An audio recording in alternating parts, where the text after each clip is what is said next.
탐사기획 일사천리 2부 이슈 공방 시작하겠습니다. 코로나19로 소상공인 타격이 무척 심각한 요즘에 더불어민주당이 이 소상공인 보호를 위해서 대형마트와 쇼핑몰을 한층 더 강력하게 규제하는 유통산업발전법 개정안을 2월 국회에 발의할 예정입니다. 벌써부터 찬반 논란이 뜨거운데요. 과연 무엇이 문제일까요? 먼저 영상부터 보고 이야기 나눠보도록 하겠습니다.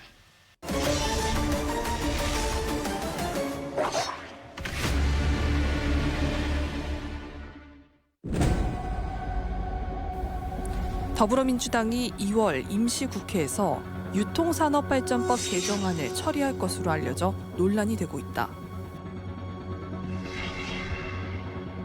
유통산업발전법 개정안은 전통시장과 소상공인 보호를 위해 대형 유통업체의 영업을 규제하고 출점 제한을 강화하는 법안이다. 그 주요 내용을 살펴보면 현재 대형마트에 실시되고 있는 의무 휴업을 백화점과 복합 쇼핑몰, 아울렛까지 확대하게 된다. 아울러 대형마트는 전통시장 1km 안에 진출을 못했는데 그 범위가 20km까지 늘어나게 된다. 자체 물류센터를 가지고 주문 배송 서비스를 하는 온라인 업체도 규제에 추가했다. 법안이 통과되면 새벽 배송, 로켓 배송은 불가능해지는 상태. 이 소식이 알려지자 유통업계와 소상공인은 서로 엇갈린 입장을 보이며 팽팽하게 맞서고 있다. 코로나19로 인해서 사회적 거리두기를 하다 보니까 가장 피해를 보는 게 우리 또 소상공인들이 되어버렸습니다. 왜 그러냐면 소상공인들은 어쨌든 비대면 사업장을 하기가 참 열악해요. 대면 위주의 사업을 할 수밖에 없기 때문에 가장 큰 타격을 본 것이 사실입니다. 유통산업법이 어떻게 보면 지금까지 거대 공룡들을 키워왔습니다. 이제는 그러니까 소상공인들도 상생할 수 있는 그런 형태로 좀 바뀌어야 된다고 봅니다. 지금은 뭐 거의 온라인으로 유통이 되고 있다고 해도 과언이 아닐 정도인데 일부 오프라인 유통업체의 영업을 규제해서 전통시장 보호 등을 추진하는 것은 시대의 흐름에 별로 적합하지 않은 정책이다. 결국에는 아까 취지에 말씀드린 소상공인이나 전통시장의 활성화를 도모하지 못하고 사실은 규제 자체가 오히려 더 유통시장을 힘들게 할 것이다. 저는 그렇게 보는 것입니다. 최근 한 경제단체에서 실시한 설문조사에 의하면 응답자의 약 58%가 대형마트 의무 휴업을 폐지하거나 완화해야 한다고 답했다.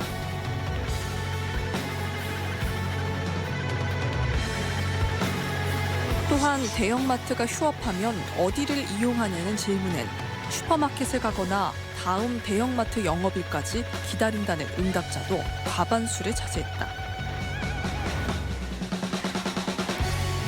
유통산업발전법 개정안, 과연 소상공인을 보호하고 유통업계 전체를 살리는 상생의 대안이 될 수 있을지 그 찬반 의견을 들어본다. 네, 오늘 함께할 양성빈 소장님, 김용호 변호사 두 분의 패널 나오셨습니다. 안녕하세요. 네, 안녕하세요. 반갑습니다.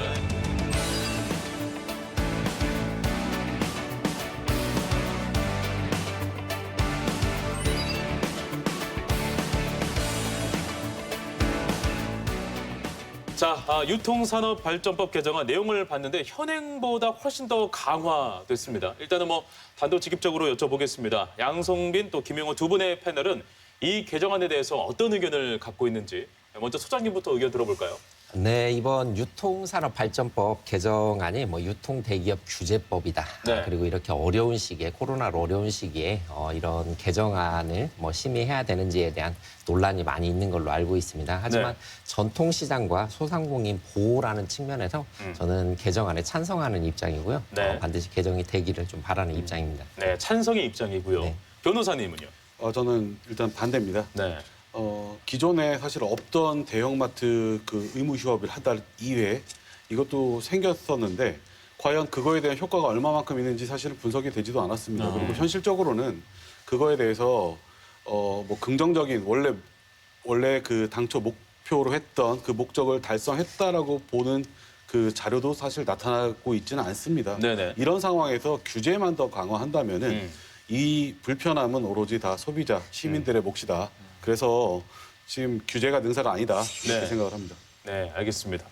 뭐 시작부터 두 분의 의견이 역시나 뭐 팽팽하게 맞서고 있습니다.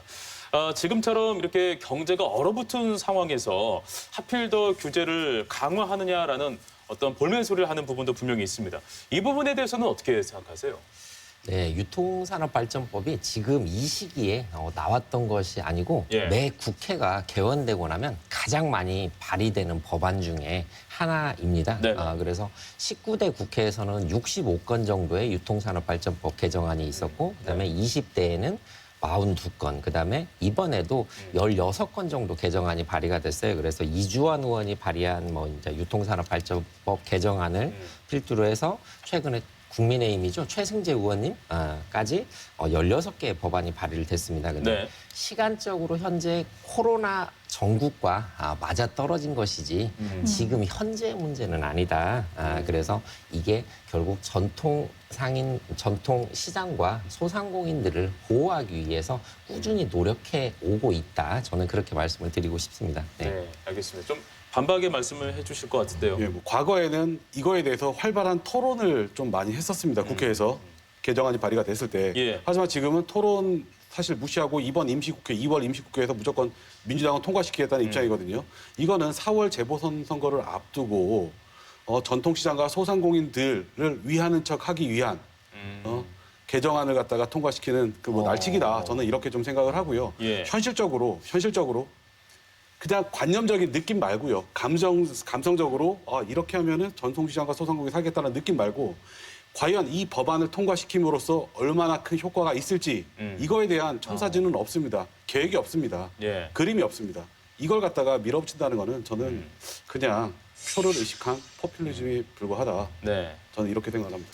그 현재 대형마트를 월 2회 의무 휴업하는 지금 상황이지 않겠습니까? 네네. 근데 아까 저희가 앞서 영상에서 그래프를 뭐 봐도 저희가 알겠지만 의무 휴업을 하는 그 날에 전통시장을 이용하는 퍼센트가 뭐 그다지 이렇게 크게 느껴지진 않았어요. 네, 그래서 실제 맞습니다. 네, 실효성에 좀 효과가 있는가 없는가.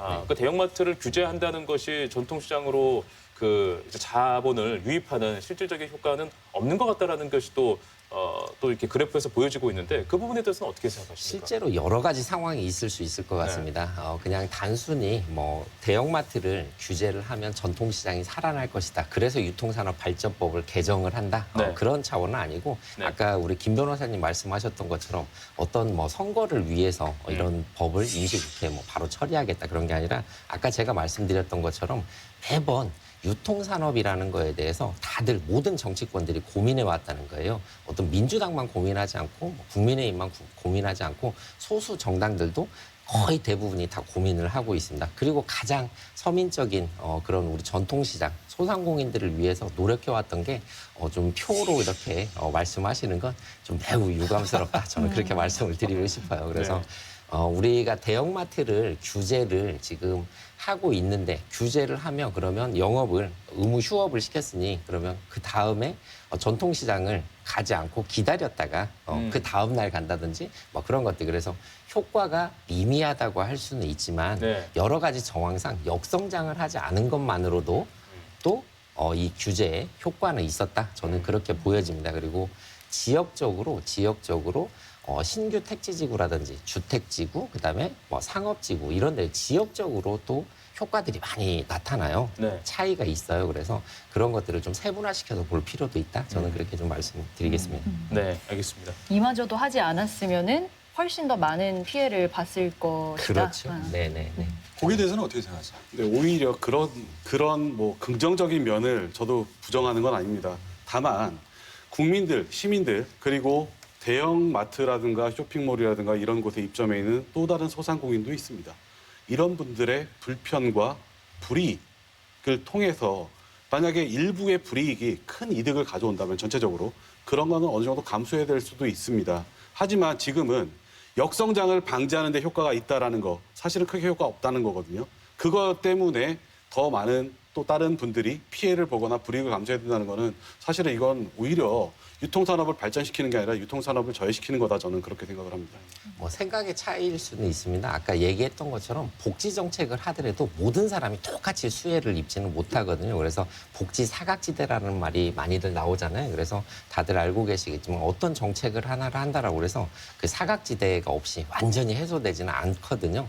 그래서 아까 얘기했던 것처럼 우리 대형마트 내에 입점해 있는 복합 쇼핑몰 내에 입점해 있는 소상공인들도 분명히 소상공인입니다. 그래서 제가 지난번에 얘기했던 게 생각이 났어요. 그 헌법 23조 3항에 대한 그 손실보상 문제에 대한 그런 부분들이 또 대안이 되지 않을까? 저는 거기까지 좀 고민을 좀 해봤으면 좋겠다. 글쎄요. 그런 생각을 해봅니다. 네. 그러니까 그거는 헌법 23조 3항까지 가는 거는 좀 문제가 있다라고 좀 보여지고요. 네. 지금 이러한 경우에는.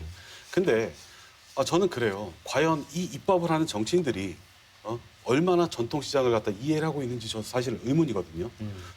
정치인들 선거 때만 되면은 시장 가서 어묵 하나 먹고 떡볶이 하나 먹고 사진 많이 찍습니다. 근데 평소에 얼마나 가고 이해를 하는지. 과연 전통시장을 살리기 위해서 규제하는 게 또 다른 산업, 발전의 한 축인 대형마트라든가 쇼핑몰이라든가 이런 산업을 갖다가 위축시키면서 그거를 갖다가 추진해야 되는 거지. 아니면 또 다른 발전이 있는 거지. 저는 되게 감성적인 접근이 결국은 산업을 멍들게 할 수 있다라고 저는 보는 입장이거든요. 이런 거는 좀 탈피해야 되지 않을까 좀 네. 생각을 합니다. 알겠습니다. 네, 지금 방금 말씀하신 것처럼 감성적인 접근이 뭐 다른 산업을 좀 힘들게 할 수 있다. 저도 뭐 그 부분 이해할 수 있어요. 하지만 그냥 시장 경제 원리에 그냥 그대로 순응한다면 결국은 돈의 지배, 자본의 지배를 받을 것이다. 그래서 결국은 전통시장과 소상공인들은 줄 도산할 수밖에 없을 것이다. 저는 그런 생각들인 거고요. 물론 같은 맥락에서 그 비슷한 그 중간 지점에서 약간의 서로의 입장 차이일 것 같아요. 소비자의 권리도 생각을 하고, 그다음에 뭐 우리 대형 기업들, 유통마트마저도 마찬가지고 여러 가지가 전부 다 비슷한 상황에 놓여져 있어요. 그래서 상황이 전체적으로 힘들지만 우리가 개입해야 될 부분은 개입해줘야 된다라는 게 저는 그런 생각을 가지고 있습니다. 그래서 정치권이 이번에 유통산업 발전법을 개정하게 되는 이유도 사실은 그런 부분들에 있다라고 생각을 하고요. 그냥 시장 경제 원리에만 놔둘 것이냐 고민할 필요 있는 거죠. 물론 시장 경제 원리가 만능은 아닙니다. 만능은 아니고요. 그거에 대해서 부작용이 있다면 보완을 해나가야 될 필요는 있습니다. 제가 대표적으로 남원 예를 한번 들겠습니다. 남원 공설시장에는 한 재작년까지 월매 야시장이라는 게 개설이 됐었습니다. 네. 금요일과 토요일 저녁 때 청년들을 모아서 청년들이 창업을 해서 음식도 팔고 여러 가지 할 수 있게 했었는데요. 남원시에서는 이거 저는 대표적인 전시행장으로 보는데 네. 뒷심이 없습니다. 처음에 이거 판은 버려놨지만은 그 뒤에 전혀 더 활성화를 한다든가 이런 책임지는 모습을 못 봤거든요. 그렇군요. 이게 꼭 남원뿐만 아니라 대부분의 지역 전통시장 마찬가지일 거라고 저는 생각을 합니다. 법으로 규제를 하기보다는 오히려 파지티브하게 좀 활성화를 할 수 있는 방안을 좀 찾아야 된다라고 저는 보거든요. 근데 그거에 대해서 정치인들 많이 얘기합니다. 공무원들 많이 얘기합니다. 예를 들어서 청년들이 시장에 가서 창업을 한다 그러면 어떤 지원을 해주겠다. 하지만 처음에 시작할 때만 말은 좋게 하죠. 그 뒤에 청년들이 시장에 가서 창업을 해서 계속 이어나갈 수 있게. 사실은 젊은이들이 모여야지 또 새롭게 발전해 나갈 수도 있는데 그게 지금 부족합니다. 지속 가능성이 좀 부족하다는 예. 얘기죠. 예, 알겠습니다. 오히려 저는 법으로 규제한다는 다른 산업을 규제한다기보다는 네. 전통시장 자체를 살리기 위한 어떤 방안을 갖다가 많이 연구하고 네. 정치인들이나 공무원들이 현장을 더 많이 방문해서 현장을 체험해야 된다고 생각합니다. 네, 알겠습니다. 우리 두 아나운서가 지금도 자리를 함께 하고 있는데 네. 그 소비자 입장에서 현재 그 월 2회 의무 휴업을 지금 진행 중에 있지 않습니까? 네. 그 두 분께서는 그 2회 휴업에 대해서 좀 어떻게 생각하시고 실제로도 소비자 입장에서 갔는데 휴업이야. 그럼 나는 전통시장 가겠어라는 어떤 뭐 그런 마음이 좀 드는지도 한번 좀 궁금한데요. 어떻습니까? 이 배드민턴 라켓을 사려고 갔군요. 예. 대형마트 검색을 했는데 하필 의무 휴무일이더라고요. 아하. 근데 사실 그럼 이걸 어디서 사야 하지? 마땅한 장소가 이렇게 쉽게 떠오르진 않더라고요. 근데 그렇다고 뭐 이걸 사자고 뭐 여기저기 멀리 돌아다니면서 그럴 건 또 아닌 것 같아서 그냥 간단히 산책을 하고 마무리했던 기억이 있는데 그런 점에 있어서는 좀 개인적으로 아쉽기는 했어요. 네. 국내 체육사를 또 찾기는 요즘에 좀 어려운 또 그렇죠. 상황이기도 하고. 네. 네, 알겠습니다. 저도 이제 비슷한 이야기인 것 같기는 한데 의무 휴업 때 이제 그곳에서 뭔가를 못 샀을 때 그에 대한 대안으로 전통 시장을 먼저 떠올리지는 않는다라는 거죠. 아, 소비자 네, 입장. 그렇죠. 한 사람으로서 그렇죠. 뭐 생각했을 기다렸다 때. 간다든지 네. 아니면 뭐 다른 방안을 좀 강구를 해볼 텐데 뭐 그 다음 차순위로 전통 시장 이렇게는 생각을 해본 적은 없는 것 같아요. 솔직히 죄송하지만. 네, 알겠습니다. 그 대형마트 규제 뒤에 생각지도 못한 변수가 있었습니다. 바로 식자재 마트인데요. 이 식자재 마트가 주변 상권에 미치는 영향에 대한 연구 보고서에 따르면 식자재 마트 출점 이후에 1년이 지나자 0.1km 내 전통시장 매출액은 약 7% 정도 감소를 했다라는 또 데이터가 있습니다.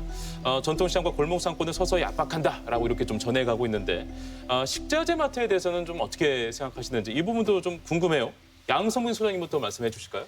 네, 지금 유통산업발전법을 보면 식자재 마트는 이에 해당이 안 됩니다. 의무 그렇죠. 휴업이나 네. 규제를 받고 있지 않기 때문에 좀 자유로운 영업을 하고 있는 거고요. 그런 저도 그 결과를 놓고 봤을 때 네. 식자재 마트도 이번 대상에 좀 포함되는 개정안이 저는 필요하다. 저는 그래요? 그런 생각을 좀 예. 해봅니다. 식자재 마트도 규제가 필요하다는 말씀하셨어요. 저는 개인적으로 식자재 마트도 규제할 필요는 없다라고 생각을 합니다. 이유는 사실은 식자재 마트를 대부분 이용하시는 분들이 식당 영업하시는 분들이 많이 이용을 하십니다. 근데 왜 갈까요? 식당 하시는 분들은 여러 가지 식재료가 필요합니다. 근데 시장에 가서 이걸 산다 그러면은 아마 모든 상가를 다 돌아다녀야 될 수도 있고요. 배달은 안 되니까 본인이 직접 사러 가야 될 수도 있습니다. 하지만 식자재 마트를 이용하는 이유 중에 하나는 거기서 모든 걸 갖다가 대부분 많은 걸 갖다가 쉽게 살 수 있고 경우에 따라서는 배달도 될 수도 있거든요. 배달도 가능하니까 이용을 하는 건데요. 저는 오히려 전통시장이 이 식자재 마트와 경쟁을 하려면은 그거에 맞는 경쟁력, 서비스를 제공하는 게 더 예. 우선이지 않을까라고 생각을 합니다. 굳이 규제가 등산 아니다라고 생각합니다. 알겠습니다. 네, 식자재 마트 같은 경우에는 음식점 사장님들이 주로 이용한다고 하셨지만 일반인들도 또 사실 많이 많이 합니다. 사용하고 예. 있는 또 식자재 마트이기도 합니다. 근데 저는 이제 개인적으로 뭐 그 대형마트냐 전통시장이냐 이제 이런 문제도 유통산업 발전에 있어서 중요한 문제지만 사실 이제 대세는 온라인 쇼핑이냐 오프라인 쇼핑이냐 요렇게 좀 가르마를 타보면 어떨까라는 생각이 좀 들어요. 저부터도 사실 이제 마트를 자주 가지 않습니다. 왜냐하면은 확실한 대안이 있어요. 뭐냐면 온라인 쇼핑이죠. 너무 편하죠. 그렇죠. 너무너무 편한 거예요.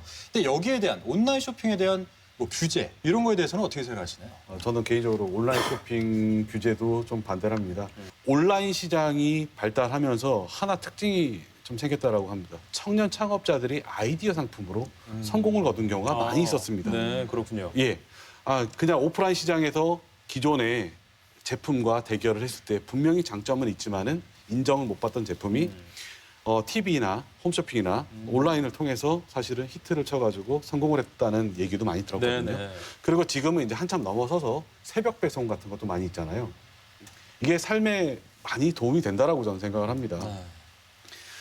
오프라인도 사실 중요하죠. 근데 사실은 모르겠습니다. 제 기준으로만 말씀드리면요.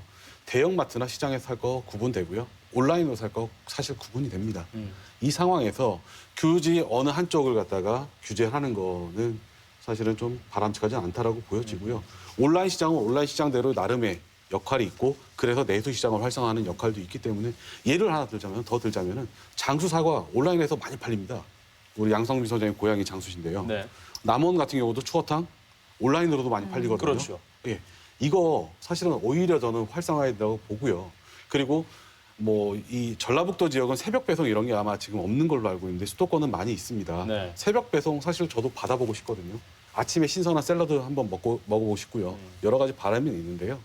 저는 규제가 좀 필요 없다. 오히려 온라인 시장을 더 확대해야 된다라는 입장입니다. 네, 알겠습니다. 이 부분에 대해서도 또 의견 갖고 계신가요, 수사님? 네, 그 오프라인과 온라인에 지금 어떻게 보면 좀 싸움이 시작되지 않았나라고 생각할 정도로 온라인 시장이 굉장히 커졌어요. 근데 말씀하셨던 것처럼 지금 전통시장과 그다음에 대형마트 간의 관계, 그다음에 여기에서도 분명히 뭐 청년 창업자들이 온라인 쇼핑몰을 운영하거나 이런 소상공인들이거든요. 근데 지금 현재 우리가 얘기하고 있는 온라인 플랫폼 사업자들, 대기업들이 유통업에 뛰어들면서 사실은 문제가 되는 거예요. 그래서 대기업들이 어떤 작은 시장을 독점해가는 그런 과정들이 생기기 때문에 이런 것들을 규제하자라는 측면도 저는 크다라고 생각을 하거든요. 그래서 대기업들이 독점하는 과정들을 사실은 어느 정도 규제를 해야 된다. 그래서 의무 휴업이나 판매 품목을 제한하는 방법들, 뭐 그런 방법들도 좀 있을 수 있다라고 생각을 하고요. 옳고 그러다가 얘기가 아니라 대기업들이 모든 사업을 독점해 나가는 과정, 독과점을 막자라는 그런 측면에서 더 큰 의미가 있지 않나라는 그런 생각을 해봅니다. 자, 이제 또 설을 앞두고 있습니다. 그래서 또 소상공인들의 어떤 시름, 아직까지도 좀 그런 주름들이 펴지지가 않고 있습니다. 물론 대형 마트들도 사실 마찬가지인 것 같기도 하고요. 이제 마지막으로 두 분의 패널의 이야기를 듣고 마무리하도록 하겠습니다. 어떤 말씀 해주실 수 있겠습니까? 네, 이번 설명절은 또 뭐 주거지가 다르면 5인 이상 가족도 모임이 금지된다라고 합니다. 네. 더 어려운 그런 설 명절이 되지 않을까라는 생각을 합니다. 그리고 뭐 상차림도 간소화질 테고요. 그래서 설 대목을 기다리는 우리 전통시장 상인들과 소상공인들이 좀 네. 굉장히 어려울 걸로 생각을 합니다. 그래서 오늘 또 주제처럼 전통시장 상인들과 소상공인들이 유통산업발전법 개정안을 통해서 좀 힘을 좀 받으셨으면 좋겠다. 그렇게 말씀드리고 싶습니다. 네, 알겠습니다. 네, 자 마지막으로요. 전통시장 많이 어렵습니다. 많이 어려운 거 알고요. 하지만 시민 여러분들의 그 조그만 관심이 우리 주변에 많은 분들에게 좀 따뜻한 명절을 보낼 수 있게 할 수 있지 않을까 그렇게 생각을 합니다. 작년에 제가 소속된 전라북도 지방변호사회에서 변호사들한테 상품을 줄 때 전통시장 상품권을 한번 준 적이 있습니다. 그렇군요. 예. 예. 올해 그래도 좀 많은 회사나 뭐 다 어렵죠. 회사에서 직원들한테 상여금이나 뭐 줄 때 일부는 지역 상품권이나 또는 전통시장 상품권으로 좀 줘서 많은 소상공인들이 조금이라도 좀 힘을 낼 수 있게 뭐 사업하시는 분들이나 하여튼 도민 여러분들께서 많이 좀 협조해 주셨으면 하는 바람이 있습니다. 네, 알겠습니다. 자, 탐사기획 일사천리 2부 이슈 공방에서는요, 유통산업발전법 개정안에 대해서 찬반 토론을 나눠봤습니다. 탐사기획 일사천리는 앞으로도 더욱 넓고 더욱 깊게 또 날카로우면서도 따뜻함을 잃지 않는 시선으로 도민 여러분과 함께 하겠습니다. 함께해 주신 여러분 고맙습니다.